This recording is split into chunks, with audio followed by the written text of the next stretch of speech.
Hey guys, and welcome back to the channel where we do talk all things true crime. If this is your first time here, hi, hello, my name is Tanya or TitaniumBuilt. And yes, I'm usually on camera, but I did have a toothache last night and into this morning, so we're going to go cameraless today. If you're a returning Titan, welcome back for yet another upload. Thank you guys so much. I'd really appreciate you guys being here and taking the time out of your busy day, especially the weekend, to watch one of my videos. So today we're going to go over the Idaho podcast. This is part 8, building a defense. We actually played this on our live the last time we did our Idaho live, but I go ahead and I do these pre-recordeds for you guys just with the podcast in case you can't, sit through the whole hour and a half live. Tonight on our live at 8:15 p.m., we will be covering Idaho again, and I have a show for you guys. Let me tell you, I have 2 podcasts and I have a whole bunch of other things that we're gonna go deep diving into. So if you're interested, don't forget to subscribe to the channel, hit the like button, and ring the bell for all notifications. So let's go ahead and get right into it. I'm going to go ahead and play the podcast as you guys are listening to it. I'll switch out the pictures for you guys on the screen. That way you have something visual to kind of go with what's going on. So let's go ahead and get right into it.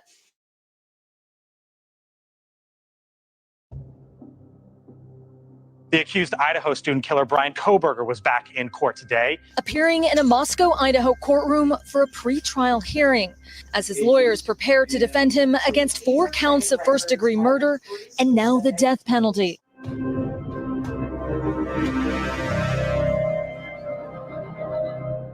This is the Idaho Massacre, a production of KT Studios and iHeartRadio.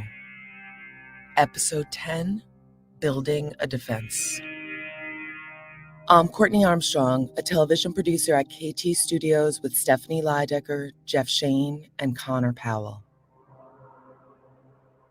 When Bryan Kohberger walked into the courtroom on the afternoon of Tuesday, June 27th, he looked different. He carried himself differently. Flanked by his defense team, Ann Taylor, Jay Logston, and Alyssa Masseth, Kohberger entered the courtroom wearing a dark suit and tie with a white dress shirt.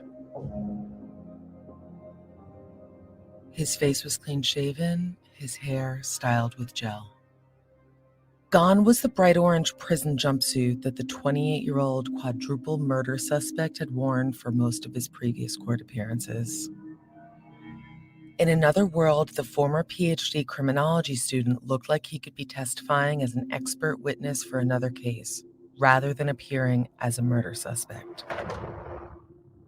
But on June 27th, Kohberger, who was accused of brutally murdering Kaylee Gonsalves, Madison Mogan, Xana Kernodle, and Nathan Chapin, was simply in the Leda County courtroom to listen to his lawyers begin to lay out their defense and fight to keep him from being executed. All rise. Thank you very much. Please be seated. Good afternoon, everybody. So this is State of Idaho versus Bryan Kohberger. Mr. Kohberger is in the court. In the days leading up to this much-anticipated hearing, there was speculation that Kohberger's defense team would ask the judge to force the prosecution to provide information and documents on a wide range of topics. However, before the defense and prosecution made their presentations to Judge John Judge, he first addressed the issue of cameras in the courtroom. A month earlier, Kohberger's defense team had asked the judge to remove press cameras. They worried the continued focus on Kohberger might prejudice potential jurors against Kohberger at his trial, especially as analysts, legal commentators, and social media influencers pick apart Kohberger's body language and every blink of his eye. Yet a month after the defense made the request, the judge had not made a decision, instead opting to warn at the start of the hearing about how the media should conduct themselves and cover the courtroom. I have deferred my decision about cameras. One of the things that's going to be really important, that is very important, is that the people with the camera and media need to follow the rules. And we've had some issues where people were pushing the envelope, particularly focusing on the tables where counsel sits. I would prefer, if you want to continue to have cameras in this courtroom, is to back off, make sure that we just have the totality of what is happening in the court, and not just focus, for example, on Mr. Kohberger's face. With the media warned, the hearing turned to the defense's motions. In the days leading up to this much-anticipated hearing, there was speculation that Kohberger's defense team would ask the judge to force the prosecution to provide information and documents on a wide range of topics, from the investigation into the suspected white vehicle, to the grand jury proceedings, to cell phone data, to the FBI's DNA records. For weeks, Kohberger's defense team had been sending signals that they were unhappy with the slow pace that the prosecution had been turning over key documents. Here's defense attorney Ann Taylor. And during the course of the last several months, there has been a lot of discovery that's been requested and a lot that's been supplied. I come here asking the court to compel discovery. I'm seeking an order directing that we receive this discovery. I'm not seeking any other kind of sanction. I don't come here saying that the prosecutor has done something wrong. I come here saying that there are things that we have a disagreement about whether I should get them or when I should get them, and we seek a court order to assist us in this regard. Once the hearing started, defense attorney Ann Taylor limited the scope of her request to 2 single topics. First, she requested the prosecution turn over the investigative and training records for 3 specific Idaho police officers. I wanted the court of counsel to be aware it's not a fishing expedition. These are real items that are really necessary to investigate this case and prepare Mr. Kohberger's defense. Taylor argued the defense needed more information about the criminal investigation that led to Kohberger's arrest in December of 2022 and these 3 officers, since they were at the center of that investigation. Taylor said one officer interviewed a key witness at the scene of the murders, and another conducted dozens of interviews with witnesses and attended the victims' autopsies. Your Honor, we have not asked for training records for every officer that has had anything to do with the case. I would not want to stand here and let the court think that this is an exhaustive list of the officers that we might need training records for. But these are 3 officers that we've requested them for, and the state has indicated they're not willing to get us the training records. These 3 officers are officers that have each conducted critical interviews with critical witnesses in the case, made decisions about the interviews, made decisions about evidence, and conducted other kinds of investigations. We seek their training records to understand their processes. Taylor added that this request is not unusual, nor did she believe it was a particularly difficult request. I have often received training records for Idaho State police officers in the preparation of other cases during the course of my career. They are imperative for us to understand the specialty in interrogating and interviewing people, and for making the decisions that they make with regard to things taken as evidence in the case, or things followed up on or not followed up on.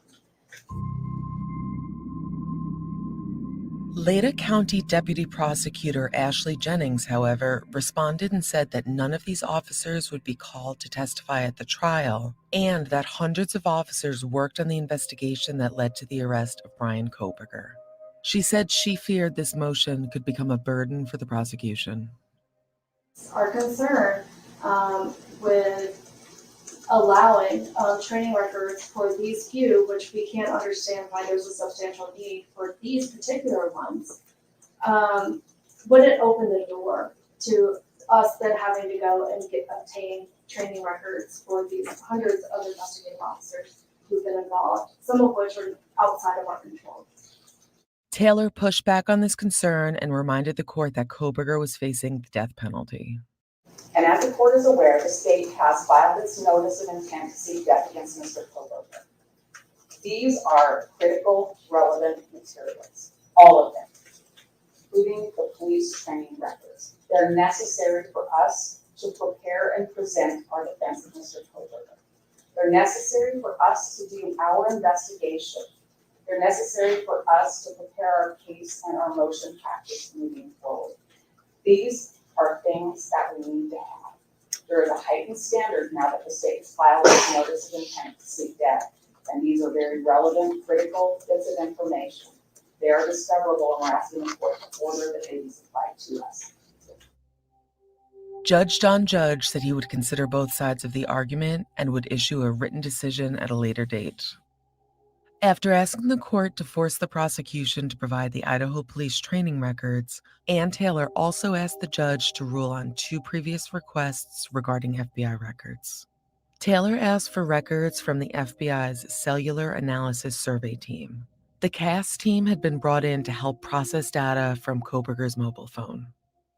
These are bits of investigation that the FBI conducted that relate to Mr. Kohberger's cell phone, and the state has relied on that in their affidavit to say that Mr. Kohberger was in certain places at certain times. The original requests for FBI cell phone data and white Hyundai vehicle information was made weeks prior. So these are bits of information and analysis that's been done since December. We are now at the end of June. We do not have those records yet, Your Honor. They are something that's been relied upon by the state for the PC affidavit to arrest Mr. Kohberger, as well as to obtain a variety of search warrants. It's information that the state has agreed we should have, so we ask the court for an order with a deadline to get that. Prosecution, however, insisted they had turned over everything in their possession. We have discovered approximately about 13,000 pages of reports, 13,000 photographs, over 10,000 tips, and over 51 terabytes of audio and video information. Ms. Taylor has everything that we have. What she is seeking is a specific report from the FBI CAS team, which I have indicated to her is in its final stages of review. And we are anticipating receiving sooner rather than later, and as soon as we do, we will send that over. Judge John Judge ruled on the spot for the defense and suggested the FBI documents relating to the cell phone data and white Hyundai Elantra vehicle information should be turned over no later than July 14th. Here's Jeff and Stephanie. Since we haven't had a substantial update on this case in a while, there was a lot of hype for this hearing. And while it was substantial, it didn't quite have the same oomph we thought it might. To your point, it was extremely short, just 30 minutes. For note, pretrial hearings can last anywhere from 2 minutes to 2 hours, depending upon the complexity of the case. But since there was seemingly a lot to cover, this went much shorter than expected. Well, that could be because a lot of what we thought might get brought up didn't. Remember, 3 days after the announcement of the indictment back in May, the defense asked for 34 specific pieces of information from the grand jury proceedings. All of the transcripts, recordings, and evidence, even the jurors' names. Originally, the defense request for grand jury information was supposed to be part of the hearing on the 27th, but then it wasn't. Though it does appear that the lawyers are talking behind the scenes to try to come up with an agreement on this issue. The other big issue that we thought was going to be part of the hearing, and this is a big one, was the defense's request for the documents related to the DNA and the FBI's effort to build out this family tree like we discussed earlier. That family tree is what led investigators to Kohberger. The state ended up asking for more time to respond, and the judge granted it. But the issue of the DNA, how it was collected, how it was handled, and how it was used seems to be a growing issue, and it is not going away anytime soon. So I believe there has to be a pretrial hearing in terms of determining whether or not this is good or whether it is outside the ability to say, yes, the procedure they used was proper and the eventual swab that they used for traditional DNA is admissible. That's going to be a serious, because this is a DNA case. Since the first time DNA was used in 1987 to convict a suspect in the United States, DNA has played a major role in criminal investigations and in securing convictions. While the statistical connection between the DNA taken from the knife sheath found at the crime scene and the DNA taken from Bryan Kohberger's cheek seems very straightforward and in line with how DNA is usually used in criminal investigations, attorney and former prosecutor Stephen Greenberg says there could be a small chance this DNA evidence is not even admissible at Kohberger's trial because of the unique role the FBI played in narrowing the search down to Bryan Kohberger. Here's Stephen Greenberg. There has to be a pretrial hearing in terms of whether or not the DNA evidence will be admissible at all because of the way they got there. There's a number of issues that come into play. Because if you remember, they tried a whole number of things before they outsourced this to the Bureau. And let's remember this, the FBI is federal. This is not a federal case. There's no U.S. attorney involved. This is a state prosecution in a small town in Idaho, and I'm not so sure how sophisticated the police and prosecutors are. There's a chain of custody issue because, they sent this thing out, and who knows where it went? Who knows who was using it? Let's stop here for a break. We'll be back in a moment. There's no sign of miss on your Enjoy all your eat for every pro. Inspired some pretty. It's fully electric. Madison Mogen's Comforter. 3-mile driving range is based on a fully charged battery. Your actual range will vary.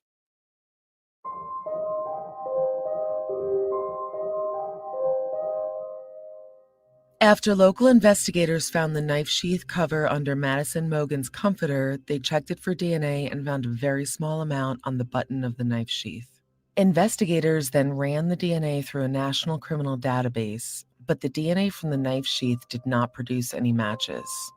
Instead of giving up, the DNA information was then sent to the FBI, who passed it on to a private laboratory named Othram, which then began to look for relatives of the DNA sequence in publicly available genealogy databases. Ultimately, genetic genealogists combed through hundreds of names connected to the DNA and narrowed down the likely DNA profile to Bryan Kohberger. Greenberg says because this type of genetic genealogy method is so new and untested in the courts, the defense will likely challenge its admissibility in a pretrial hearing and will put both FBI and Othram officials under oath. There will have to be evidentiary hearings because it's all going to go to the issue of whether the court's going to let in this evidence. The judge will have to have pretrial hearings, and these people will be on the stand because it goes to the heart of the case in terms of the issues that we've been talking about. So now they'll take the stand pre-trial and they'll take the stand during the trial. And even if the judge allows the DNA to be used in the trial, Kohberger's defense is likely to challenge it at every turn. There were a universe of other people who came up when they did the non-traditional, the genetic. And why can't we have those names? Did they follow up on anybody other than this one defendant? So yeah, the issues, even if the judge allows it in, that will be cross-examination material for the defense. So if the main issue and the only issue by which a jury can find this guy guilty beyond a reasonable doubt is DNA, however, all they need is one juror for a mistrial. And if the judge does let it in, it's still going to be they're going to open on it, they're going to cross-examine on it, and they're going to close on it because that's the case. The Kohberger defense team cannot challenge the DNA in a pretrial hearing until it receives all of the FBI and Othram paperwork from the prosecution. And so far, the prosecution has refused to turn over the FBI documents, claiming they don't have the information, hinting that the FBI hadn't or wouldn't turn over the information. Instead, the prosecution has asked the judge to allow for more time to respond to the defense's request. Greenberg says the delay in turning over DNA information is unusual and unlike the FBI, which has a long history of being on the cutting edge of using science to solve crimes. Makes no sense to me.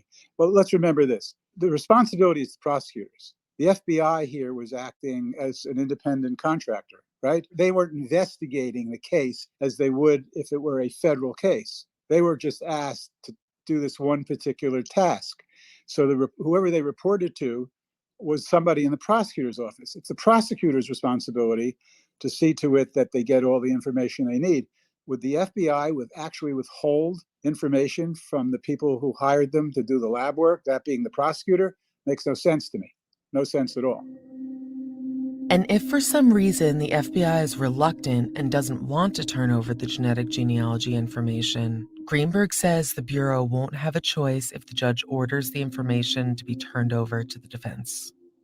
Everybody who was within the jurisdiction of that court, which obviously the FBI in this case is because they put themselves into the case. The law of the case is what the judge says it is, okay? He says turn it over, they turn it over.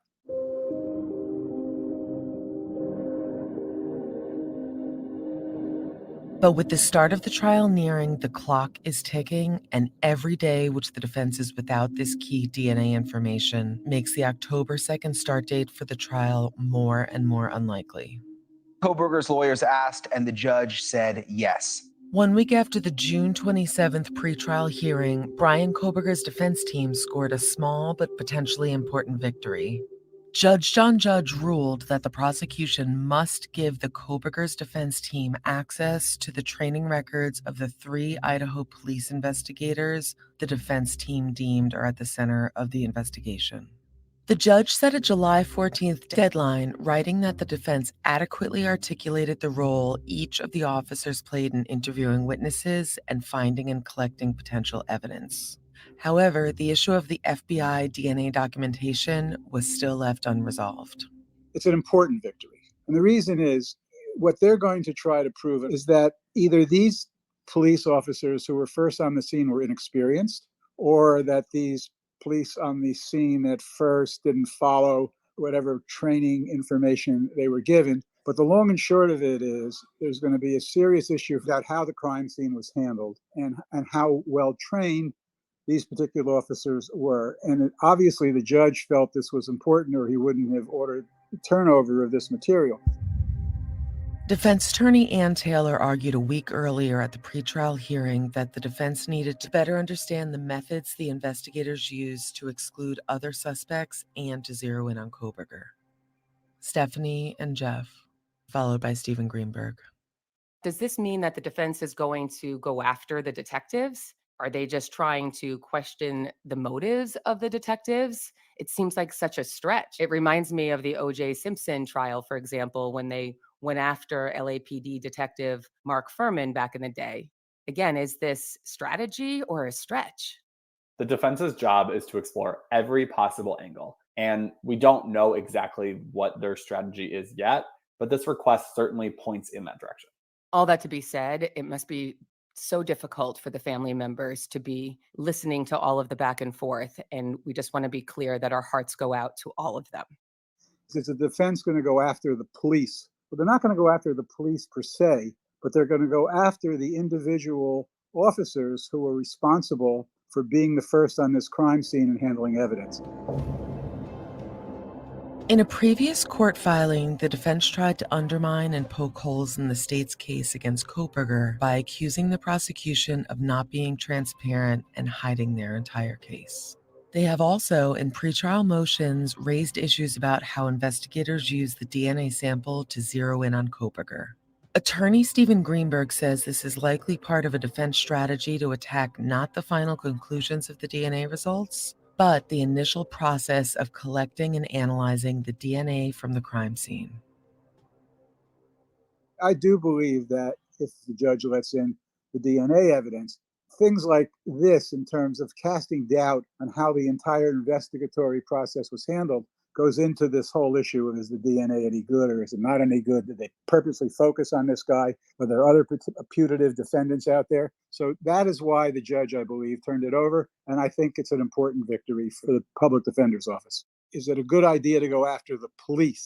And I would say, if you're an inexperienced lawyer, yeah, you might do that. An experienced lawyer will not go after the police per se as a particular group of individuals who are responsible for taking care of our safety, but rather the particular officers who were involved. Let's stop here for another break. Enjoy all your favorite sports like never before at BetMGM. Sign up using code Buckeye and receive up to $1,500 back in bonus bets if you... I just wanted to let you guys know I am going to let this commercial play through, only because if I fast forward through this one, it will fast forward through the whole episode. So Just stick around because it isn't too long.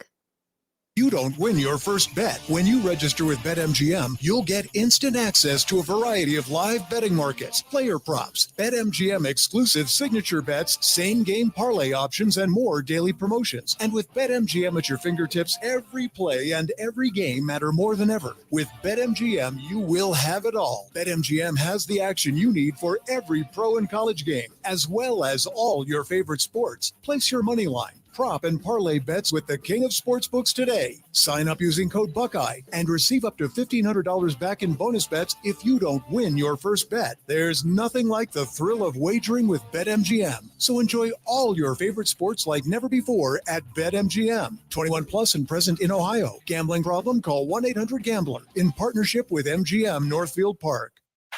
Hyundai is back with the all-electric Ioniq 6. It has a range of up to 360 miles and can charge from 10% to 80% in as little as 18 minutes on a DC ultra-fast charger. But are there any drawbacks to the EV lifestyle? Yes, there are. You can unlock and start this car with a digital key, which means you're going to have to get rid of that giant keychain that holds a special place in your heart. You know, the one with every key in your life since high school. Lastly, gas station beef jerky. I'm talking about the shredded kind. Oh, no, wait, you can still get that. Yeah, scratch that one. The all-electric Hyundai Ioniq 6. When it comes to the minimal drawback electric vehicle lifestyle, we're thinking of every mile. Hyundai, it's your journey. 2023 Ioniq 6 is available in limited quantities and at select dealers in select states only. Contact your Hyundai dealer for availability details. EPA estimated 361-mile range for Ioniq 6 SE long-range RWD with fully charged battery. Actual range varies based on trim and other factors. Actual charge time varies based on charging unit output, temperature, and other factors. Call 562-314-4603 for complete details.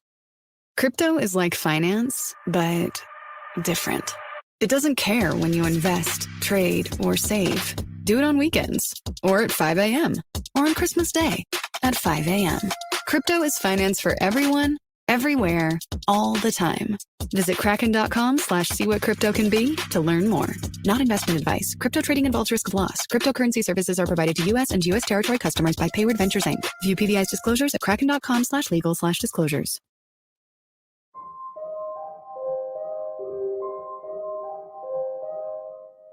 One week after the hearing, as Americans across the country were celebrating the 4th of July, an eerie video was uploaded to the internet.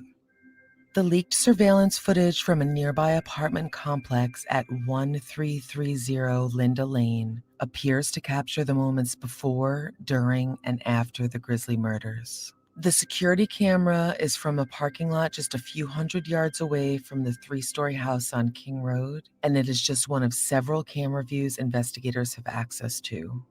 This video cannot be independently verified, and due to the gag order, a verification is unlikely. Though it is time-stamped Sunday, November 13th, 2022, and begins at 3:59 in the morning. Since being posted, this video has been removed countless times. Much of what appears in the footage lines up with official statements from the probable cause affidavit. In fact, the leaked video seems to validate key parts of the PCA. On an otherwise dark and quiet night, the first sign of movement in the video comes at roughly 4:05 a.m. A light, possibly white sedan pulls up on the street in front of the camera. Its headlights light up the screen. The vehicle stops for a few seconds, at least 5, before turning around and driving away. According to the probable cause affidavit, suspect vehicle 1, as Kohberger's car is described by the document, was seen on other cameras in the area as early as 3:29 a.m. The PCA says vehicle 1 makes 3 initial passes by the 1122 King Road residence. Then, during a 4th pass at 4:04 a.m., vehicle number 1 is seen unsuccessfully trying to park in front of a nearby apartment complex before turning around. This appears to be the sequence caught on the leaked video. About 90 seconds later, at 4:07 a.m., there is a sound of a short car horn, and the camera at 1330 Linda Lane again captures a vehicle driving by. This time, the vehicle does not stop and instead continues driving back towards King Road, though it isn't clear if this is vehicle number 1 and Bryan Kohberger. The PCA does not mention a fifth loop around the neighborhood. At 4:13 a.m., the camera appears to pick up the sound of a car. That could possibly be Xana Kernodle's food driver departing after dropping off her DoorDash order at 4:12 a.m. Over the course of the next few minutes, the camera picks up multiple sounds. Though none are clear, there are odd sounds and thuds. At 4:21 a.m., there is a loud sound that appears to be a car quickly moving. According to the probable cause affidavits, this sound happens at the exact time another camera angle shows suspect vehicle 1 leaving the neighborhood at a very high rate of speed. But this isn't the final sound. Roughly 2 minutes later, at 4:23, at the exact time investigators say the crime was ending, someone gets into a large dark vehicle, likely an SUV, outside of the Linda Lane security camera. First, you hear the door slamming, then the engine starting. The car leaves quickly, but by no means is it speeding away or driving recklessly out of the parking lot. So who was this person? Did they live in one of the nearby apartments? Where were they going, and where had they been? There is no mention of anyone else in the probable cause affidavit. Were they just an innocent bystander, completely unaware of the horrific murders that had just happened a few yards away? And did police identify this individual and the vehicle? Did police talk to and clear this person? Or was this individual somehow connected to the brutal murders of 4 young students with a lifetime of opportunity ahead of them? Did Bryan Kohberger have an accessory to murder? And is there DNA that can prove it?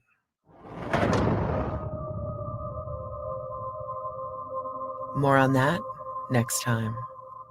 For more information on the case, Okay, so that's all I have for you guys for today, but we will be going live tonight with the finale of this podcast. So it'll be part 9 and it'll be the finale. So make sure that you have you're subscribed to the channel, you have your bell notification on. If you guys don't mind, if you want to watch the video tonight, and if you guys don't mind just taking a second, it's free to do. Click that like button. That way more people can enjoy the video as well. Thank you guys so much for spending a little bit of your time with me, and I will see you guys all in the next video. Bye, guys.